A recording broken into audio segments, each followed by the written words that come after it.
Les gars, j'ai eu une idée de génie. Je vais tout simplement sur la table qui est juste ici faire un décor Spider-Man pour la vidéo. J'y avais pas pensé, donc petite timelapse, création de décor. Voilà, c'est improvisé totalement.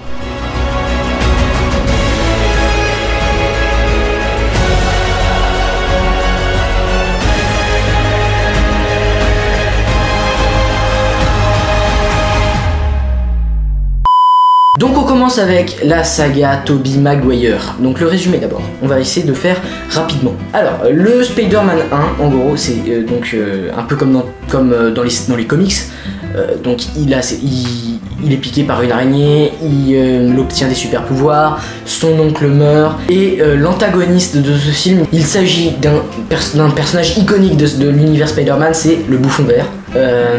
Et donc ce Bouffon Vert incarné par Willem Dafoe, et bien c'est tout simplement le père du meilleur ami de Peter, Harry Osborn.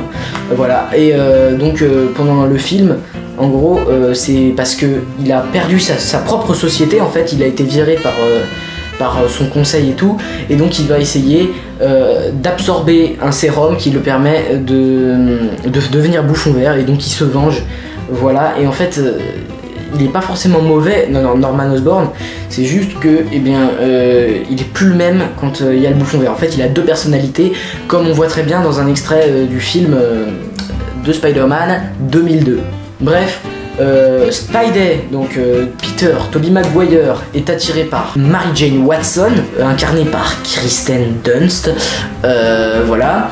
Et donc, qu'est-ce qui se passe? Eh bien, Peter, en fait, il réussit à s'en sortir parce que il est dans le mal.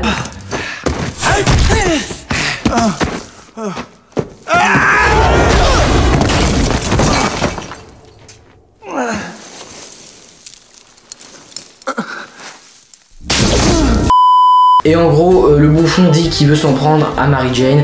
Il se remobilise après, donc le Bouffon Vert est décédé. En voulant tuer Peter, en fait, Peter esquive son attaque et en fait il se la prend dans le cœur. Voilà, c'était son planeur. Voilà, donc il s'est un peu tué lui-même, Norman Osborn, dans cette saga. Et à la fin, MJ, donc Mary Jane, lui avoue ses sentiments, et lui en fait, elle comprend pas pourquoi il refuse, mais il refuse parce que il veut pas la mettre en danger et que ses proches ont sans cesse mis en danger, donc il ne veut pas. Spider-Man 2. Spider-Man 2, eh bien là, il s'éloigne de MJ qui a trouvé un nouveau petit copain et tout. Il emmène Harry dans une conférence du docteur Otto Octavius, soit Alfred Molina, enfin incarné par Alfred Molina. Ensuite, son expérience tourne mal, il tue sa femme sans faire exprès, Octavius. Et en fait, c'était l'expérience des tentacules, hein. Et du coup, il devient Docteur Octopus, il tue sans le vouloir, puis après, ses tentacules prennent le dessus sur lui-même, et donc il devient méchant avec cette scène iconique où il retient, où Tobey Maguire retient le train à bout de bras, voilà. C'est dans ce film-là. Donc en fait comment ça se finit, il devient de plus en plus malade, en fait, Dr Octopus, et il décide d'absorber la ville de New York. Donc c'est un petit peu contraignant, et en fait c'est Spidey qui arrive à le raisonner au dernier moment, et il se sacrifie. En se noyant, il se sacrifie pour sauver la ville. Alfred Molina, Dr Octopus, voilà, donc en fait il finit en héros, il finit en gentil, Dr Octopus.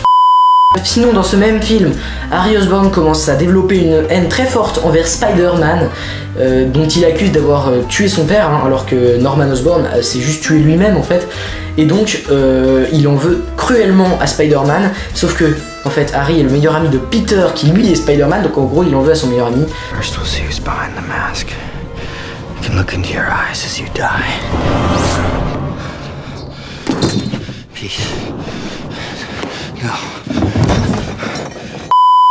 À la fin du 2, MJ, elle est sur le point de se marier, elle refuse, et donc après elle va voir Peter et elle lui avoue que elle s'en fiche, elle est prête à assumer toutes les responsabilités, et voilà, ils finissent ensemble à la fin du 2. Troisième opus, donc c'est en fait le dernier de la saga. En fait c'est l'histoire, donc il y a trois méchants dans ce film, trois méchants. Il y a Harry Osborn, qui en fait devient en quelque sorte un Bouffon Vert. il est possédé par la vengeance, venger son père tout simplement. Et donc il va traquer Peter. Alors, maintenant il sait que Peter est Spider-Man, donc il va traquer Peter et il va essayer de le tuer en fait. Il va même le faire souffrir en menaçant MJ de lui dire qu'elle ne l'aime plus. Et du coup, voilà. Le deuxième méchant, il s'agit du symbiote Venom. Voilà. Donc en fait, au début, il s'accroche à Peter. Et Peter, donc il a une combinaison noire qui le rend mauvais, qui le rend horrible. Et donc ils finissent par s'en séparer et ça tombe sur Eddie Brock. Eddie Brock, qui est-il? Et ben en fait c'est un reporter également du Daily Bugle, là où Peter va déposer ses photos à J. Jonah Jameson. Et en fait ces photos sont fake et Peter l'humilie devant tout le monde. Et après il va prier à l'église, c'est là à l'église où Peter, Tobey Maguire, se libère du symbiote. Et ce symbiote tombe directement sur Eddie Brock, qui va en vouloir à mort à Peter, donc à Spider-Man. Et donc il va vouloir faire une alliance avec le troisième antagoniste de cette histoire, qui s'appelle l'Homme Sable.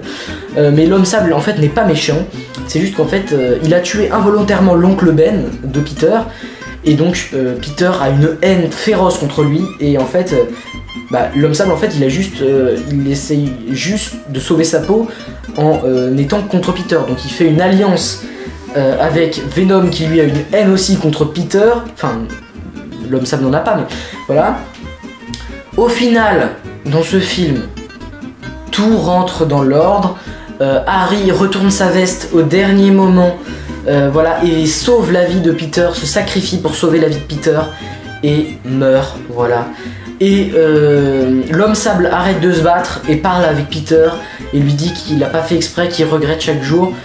Et enfin Venom lui a été pulvérisé tout simplement par des ondes, voilà. Donc voilà comment se termine. Ça se termine bien aussi entre Mary Jane et Peter, voilà.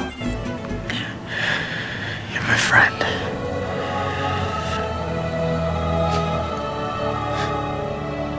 Best friend. Voilà, donc c'est la fin de cette trilogie Spidey avec Tobey Maguire. Cette trilogie ne devait pas s'arrêter là. En fait, il devait y avoir une hexalogie, c'est-à-dire une série de 6 films. Sauf qu'en fait, Sony a mis la pression à Sam Raimi, le réalisateur, pour faire rapidement un 4e film, sauf que lui il avait des ambitions, d'autres scénarios et tout, on lui a pas forcé la main, bref il a quitté le projet et c'était absolument pas fini à ce moment là, mais Tobey Maguire a décidé de quitter également le projet par solidarité avec Sam Raimi. Voilà l'histoire de ce film. Rapidement également, les deux The Amazing Spider-Man. Alors le premier The Amazing Spider-Man, je le fais court, hein.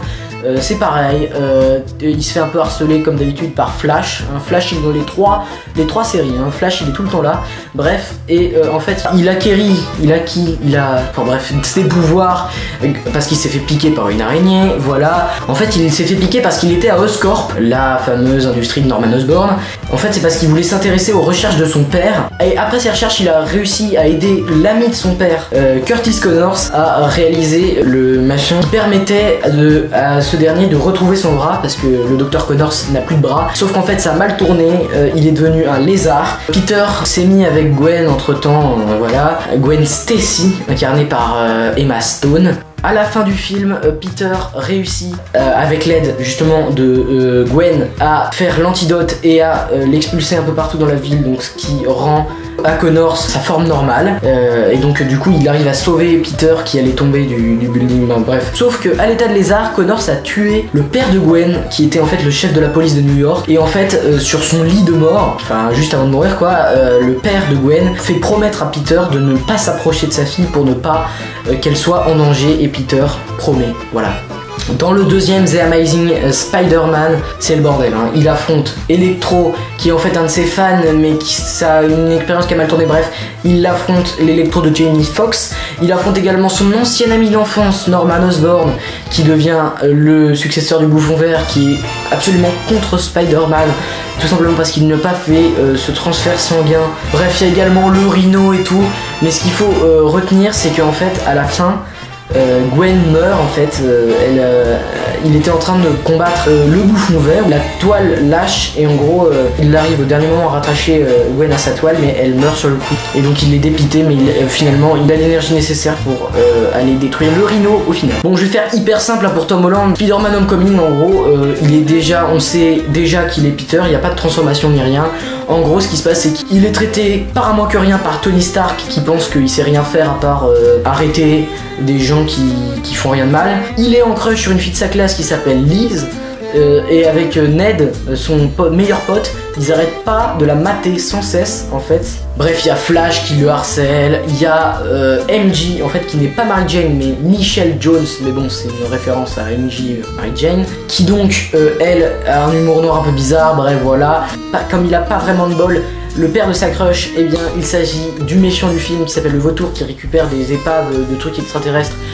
Voilà, il finit par le mettre sous les barreaux avec toute sa tribu, voilà, et il est enfin reconnu par Iron Man qui lui propose un poste chez les Avengers et ce forcené refuse, voilà. Du coup ce qui permet à Tony de faire sa demande en mariage à Pepper, mais bon ça n'a aucun lien avec Spider-Man. Far From Home, il a changé de crush Peter, il est maintenant sur MJ. En fait dans le voyage de classe, en fait ça se passe dans un voyage de classe et en gros il est recruté en quelque sorte par Nick Fury qui veut avec l'aide, enfin qui veut qu'il lui apporte son aide à Mysterio notamment pour cette histoire d'élémentaux. Et en fait Mysterio c'est pas un gentil, c'est un méchant qui voulait se venger de Tony Stark et devenir le héros le plus populaire avec ses illusions de élémentaux, etc. Finalement Peter arrive à neutraliser ce fameux Mysterio et toute sa bande et résultat à la fin on apprend tous, enfin tous les habitants de New York apprennent que Spider-Man est en réalité Peter Parker. Et là c'est la...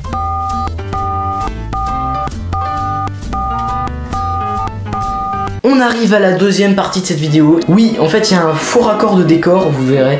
Mais c'est lié au fait que je tourne la première partie après la deuxième. Ne me demandez pas pourquoi. Si vous ne voulez pas de spoil, donc c'est-à-dire aucune image ni rien, vous pouvez partir maintenant, j'espère que vous avez aimé la vidéo, et vous pouvez liker. Bon, en même temps, il n'y a pas que ceux qui sont bons qui peuvent le faire, mais vous pouvez donc liker. Donc, je vais d'abord exprimer ma théorie sur l'histoire, ensuite je vais exprimer mes craintes, voilà. Donc on y va tout de suite. Déjà je vais faire une petite intro en disant que la hype que tous les fans de Spider-Man ont reçu, parce qu'en fait ça touche 3 générations. Ça touche la génération Tobey Maguire.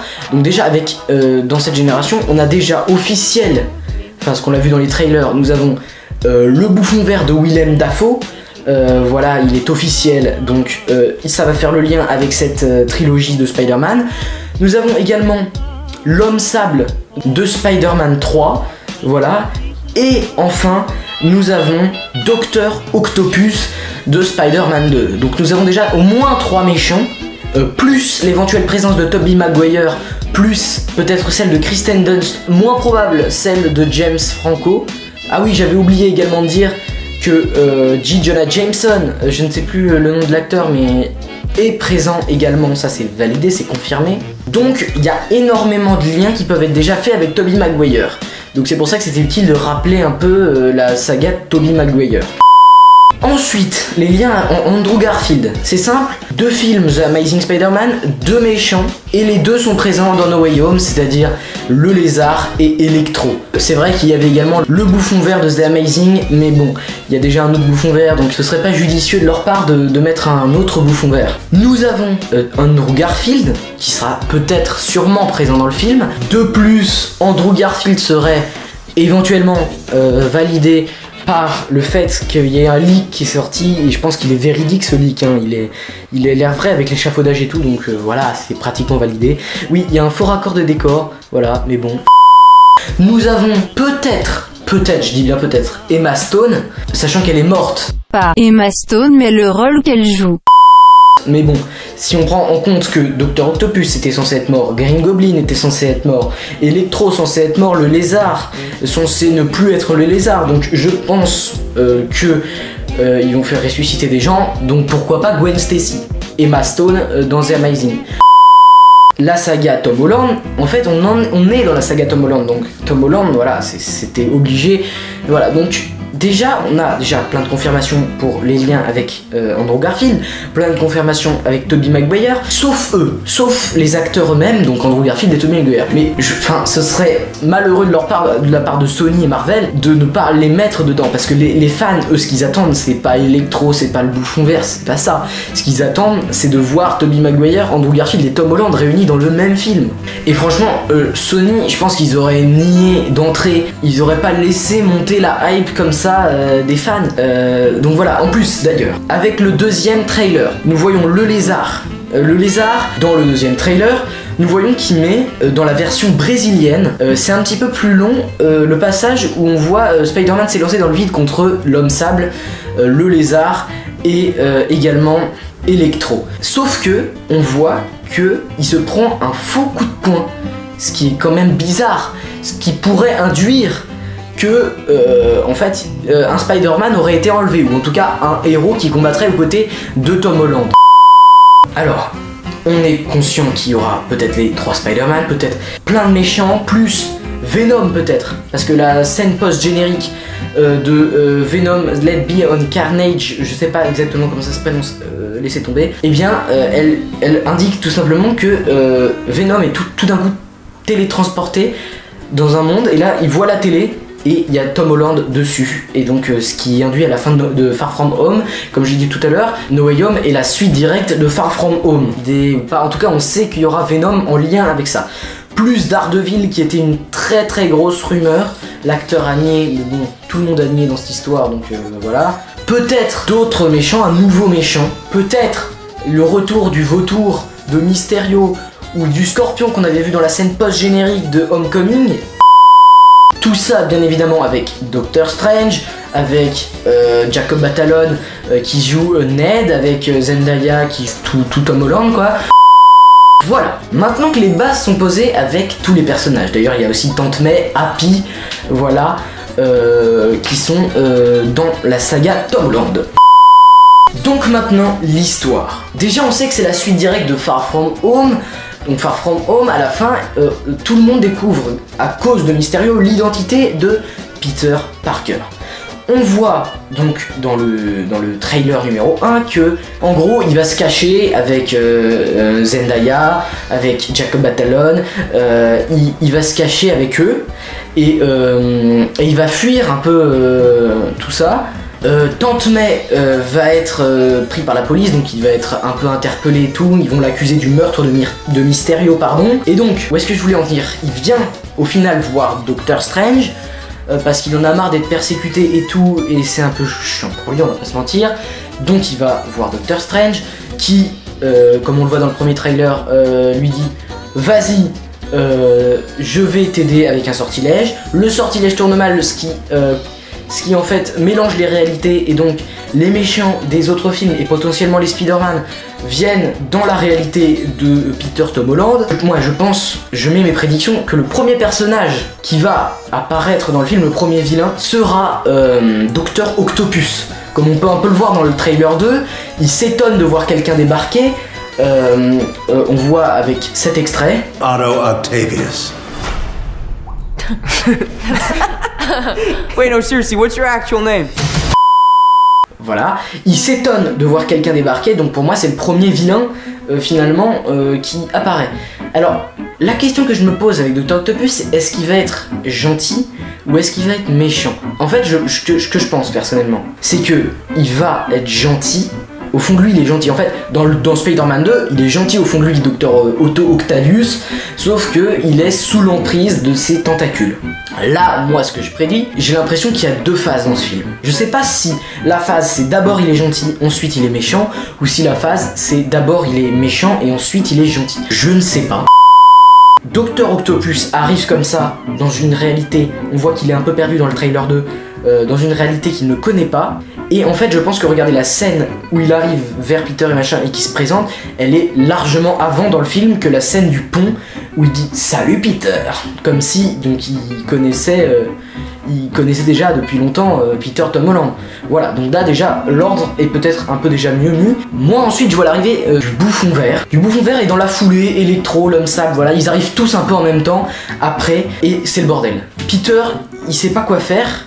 Et on sait que Spider-Man n'est pas un tueur. Quand on voit qu'il est en conflit avec Doctor Strange, qui lui, j'imagine, veut tuer les méchants, veut, je sais pas par quel moyen, mais les tuer, les exterminer, enfin vous avez compris. Et Peter, lui, veut les renvoyer dans leur dimension. C'est peut-être, donc les théories sont sur ça, c'est que le petit boîtier qu'il porte, et c'est tout simplement la chose qui peut rouvrir les réalités et leur permettre de retourner, les méchants et peut-être les Spider-Man dans leur réalité. Mais je suis curieux, très très curieux de savoir comment ils vont faire. Parce que déjà, Electro, il est contre Spider-Man, Andrew Garfield. Lézard, Andrew Garfield. Homme Sable, il est gentil à la base, l'Homme Sable, il est pas méchant, donc je comprends pas pourquoi il deviendrait méchant comme ça. Il y a plein de trucs que je sais que les scénaristes de Marvel, ils sont trop chauds. Donc ils vont peut-être gérer, mais j'espère ils vont bien prévoir leurs arguments pour faire que tous ces méchants se retrouvent là, soient méchants et en plus on veuille à Peter Tom Holland. Bref, il se retrouve contre Peter Tom Holland et là, moi je vois une scène où Peter est acculé, il est hyper triste et tout seul. Et c'est là, comme un peu à la Endgame, où quand il est tout seul, isolé, tout seul, et bien c'est là, à ce moment-là, que Andrew Garfield, Tobey Maguire, éventuellement un autre Spider-Man, ça m'étonnerait, mais peut-être, pourquoi pas. On sait que Spider-Man va être traqué et tout parce qu'il aurait tué Mysterio ou quoi. On sait qu'il va demander à Doctor Strange de l'aider. On sait que ça va créer le multiverse. On sait que à cause de ce multiverse, tout simplement, les méchants vont arriver. Les Spider-Man peut-être après.